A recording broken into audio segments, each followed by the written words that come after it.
In this section, we're going to be dealing with radicals, meaning like square roots and cube roots and fourth roots. But to be able to work with those, you have to understand what are like perfect squares, perfect cubes, your perfect fourth powers, your perfect fifth powers, and that's the list that you see here. So this list of numbers is something that you just need to keep handy with you as you go throughout working your homework. And actually, when it comes test time, this is not something that you're going to have to memorize. Now, your perfect squares, of course, are things that you have dealt with several times before. So like looking at the numbers that we have here, these are all considered perfect squares. Like this is 1 squared, 2 squared, 3 squared, 4 squared, 5 squared, 6 squared, 7 squared, and it goes all the way down to 12 squared. Of course, you could add on to this list if you needed to. Like the next one on the list, you'd do 13 squared, which gives you 169. Now, what you have not dealt with as far as perfect squares is having variables. So as long as your exponent is even, then you have a variable that would be considered a perfect square, okay?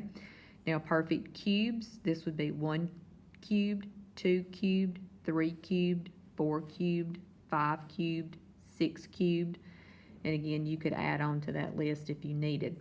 Now, look at the exponents that you have on your variables. So when you're dealing with perfect cubes, if you know, I mean, a cube means 3, okay? So your exponents are all something that 3 will go into. So like the next one on the list would have to be an 18th power, okay? Your perfect fourth powers, 1 to the 4th, 2 to the 4th, 3 to the 4th, 4 to the 4th, that's 5 to the 4th. And you would need something, an exponent that 4 would go into evenly.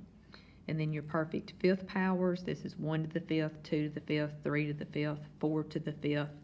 And then you would want your exponents to be something that 5 would go into, okay? So I'm going to refer to this list several times as we go through. Okay, first property that we have here deals with multiplying radicals, okay? So if you have the nth root of A and you have the nth root of B, and you're asked to multiply these two things, then all that you have to do is just take what you have underneath each one of those radicals and multiply those two things together. That's what this is telling you to do, okay? Now, they're putting a little n here. That's called your index because that could be, you know, that you need a square root. It could be that it's a cube root. It could be that it's a fourth root. So they're just using the letter n to represent various things. But when you do the multiplication, these two roots have to be the same in order to be able to do the multiplication. So when you're asked to multiply radicals, make sure that the root is the same, and then all that you have to do is just simply multiply what you have underneath the A times the B. All right, so let's run through some examples here of the multiplying. Now it says to multiply if possible and then simplify. Okay, so the first one, square root 12 times square root 3. So based on what I just told you about multiplying, of course, these are both square roots. Now what you have is an understood 2 here and an understood 2 here. Okay, so they don't actually write that little 2 when it's a square root, it's just understood. So my roots are the same, so I just simply multiply the 12 times the 3. So that's going to give me square root of 36. So then it says to simplify, so if you can simplify this radical, then that's what you're supposed to do. And of course, square root of 36 is just 6. Okay, number 2, again, these are both square roots. So my roots are the same. So if I multiply what I have underneath, then that's going to give me the square root of negative 49.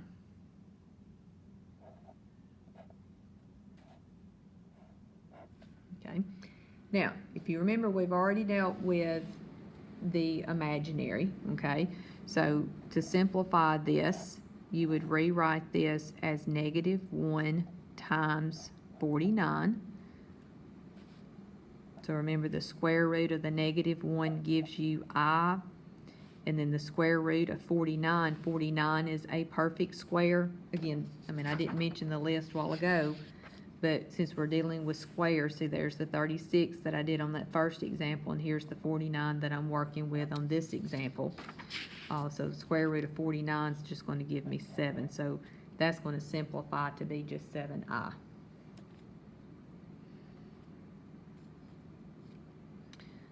Okay. Next. Number 3. Okay, this time we're changing to a different root. These are cube roots, but as long as your roots are the same, then you're allowed to do the multiplication. So you're going to multiply the -4 times the -16. So we're going to have the cube root of a positive 64. -4 times -16 gives me 64. Now, this time when you're looking at your list of numbers, you're going to look at your list of cubes. Now, you'll notice that in this list, you do have 64.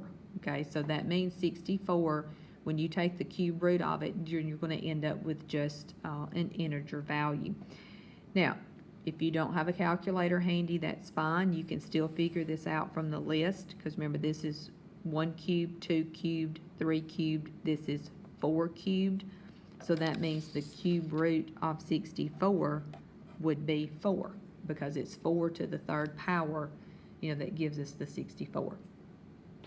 Now, on example 4, your roots are different, okay? So remember, your instructions said multiply if possible. Your roots have to be the same for it to be possible. So since your roots are not here, this is not possible. Okay. Number 5. Okay, so we're dealing with my roots being the same. They're both 3s. Okay, so you multiply what you have underneath. So your -36 times your 6 is going to give you -216. So we have the cube root of -216. Now, because we dealt with imaginary earlier, you may have in your mind, hey, that's a negative, that's going to be imaginary, but that's not the way it works when your root is odd. Since this is an odd number, you can take the cube root of a negative number and you'll end up with an integer value. You'll end up with a real number, okay?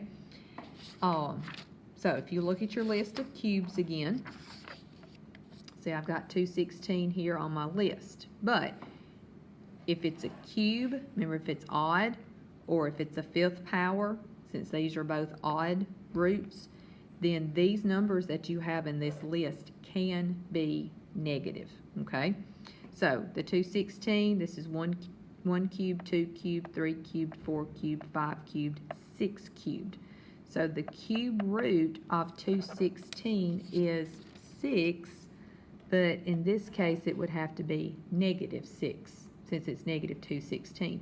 That just means if you do -6 times -6 times -6, you do get the -216. Okay, so that's why, because there's 3 of them, that's why it's okay for you to have a negative underneath the radical. All right, number 6. Of course, again, these are both square roots, so you go ahead and multiply your 12 times your 5, so that's going to give us square root of 60. Now, if you look at your list of perfect squares, 60 is not on your list of perfect squares, okay? But you've got to check and see if you can simplify. And this is something that you would have learned with square roots how to do earlier. So is there anything on this list that will go into 60 evenly, which would actually be 4? So you're going to rewrite this as the square root of 4 times 15, okay? And then we know that the square root of 4 is 2, and then the 15 has to be left underneath. you had to do this earlier in chapter 4, like for instance with quadratic formula, or taking square root of both sides. So that's what I'm saying, as far as simplifying a square root, that is something that you have done before.